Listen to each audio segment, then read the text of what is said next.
नमस्कार। आज हम बात कर रहे हैं क्लिनिकल रिसर्च में डेटा पारदर्शिता की। एक बहुत ही जरूरी मुद्दा है। क्या मेडिकल फील्ड में जो नई खोजें हो रही हैं, उनका भविष्य इस पर टिका है कि हम कितनी ईमानदारी से जानकारी साझा करते हैं। हाँ, बिल्कुल। हमारे पास एवरब्लिंग हेल्थ केयर का एक लेख है जो इसी सवाल पर थोड़ी रोशनी डालता है। तो चलिए देखते हैं इसमें क्या है। लेख कहता है कि आज के डिजिटल युग में ये जो रिसर्च डेटा है, उस तक खुली पहुंच, ये वैज्ञानिकों, रेगुलेटर्स और हाँ, आम जनता के बीच भरोसे की नींव बन रही है। सही बात है। मतलब बात सिर्फ ये नहीं कि ट्रायल नैतिक हों, बल्कि ये भी पक्का करना कि उनके पीछे के जो सबूत हैं, वो देखे जा सकें, उन्हें परखा जा सके और जिम्मेदारी से शेयर भी किया जा सके। बिल्कुल। और जो दिलचस्प बात है, जैसा लेख में भी कहा गया है कि पारदर्शिता का मतलब सिर्फ ये नहीं कि आपने नतीजे ऑनलाइन डाल दिए बस हो गया। अच्छा, तो फिर क्या है? नहीं, ये एक पूरी संस्कृति बनाने के बारे में है। एक माहौल जहाँ खुलापन, स्टैंडर्ड हो, कोई खास बात ना हो। इससे होता क्या है कि जो प्रतिभागी हैं, जो संस्थान हैं, रेगुलेटर्स हैं, उनके बीच एक भरोसा बनता है।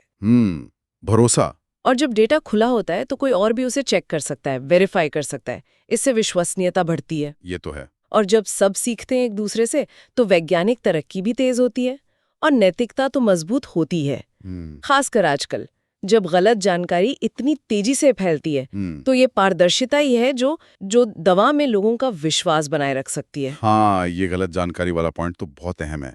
और डिजिटल बदलाव ने, टेक्नोलॉजी ने तो इसे और तेज कर दिया है ना। बिल्कुल।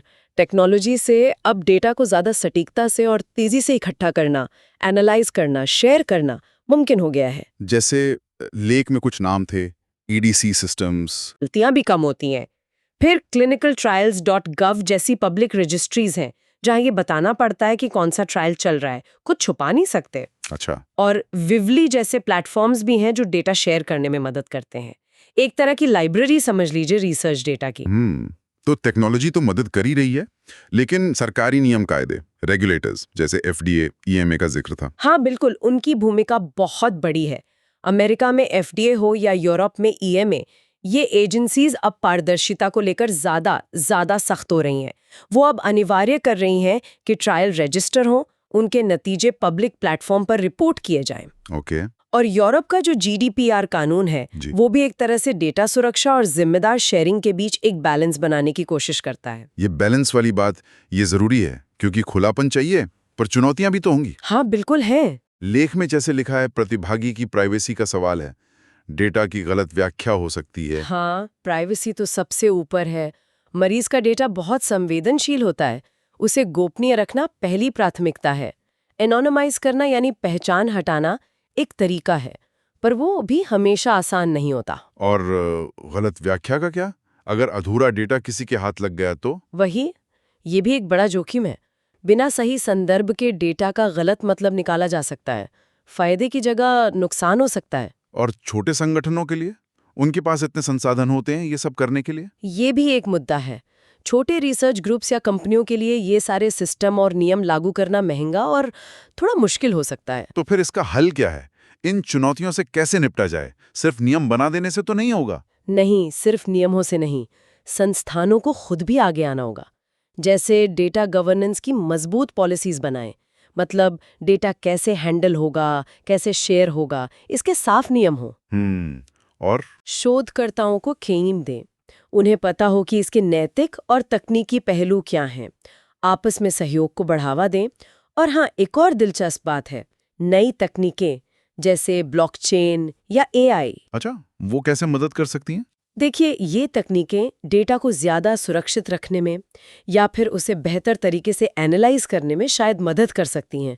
हालांकि इनका इस्तेमाल अभी बहुत शुरुआती स्टेज में है क्लिनिकल रिसर्च में। तो कुल मिलाकर एवरब्लिंक हेल्थकेयर का ये लेख यही कहता है कि पारदर्शिता अब कोई ऑप्शन नहीं है। बिल्कुल नहीं। ये क्लिनिकल रिसर्च में एक तरह से उत्कृष्टता की पहचान बनती जा रही है। वैज्ञानिक भरोसे की नींव है ये, खासकर इस डिजिटल युग में। हाँ, और भविष्य में शायद हम और भी ज्यादा मरीज केंद्रित मॉडल देखेंगे। रियल वर्ल्ड एविडेंस यानी RWE का इस्तेमाल बढ़ेगा। RWE मतलब वो डेटा जो असली मरीजों के रोजमर्रा के अनुभव से मिलता है, क्लिनिकल ट्रायल के कंट्रोल्ड माहौल से बाहर।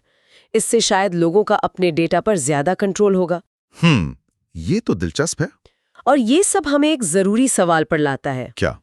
कि जैसे जैसे हमारा अपना हेल्थ डेटा ज्यादा सुलभ होता जाएगा, हमारे लिए एक व्यक्ति के तौर पर इसके क्या मायने होंगे। हाँ, सोचने वाली बात है। हम इस बढ़ती हुई जानकारी का इस्तेमाल अपने स्वास्थ्य से जुड़े फैसले बेहतर करने के लिए कैसे कर सकते हैं? ये एक बड़ा सवाल है जिस पर शायद हम सबको सोचने की जरूरत है।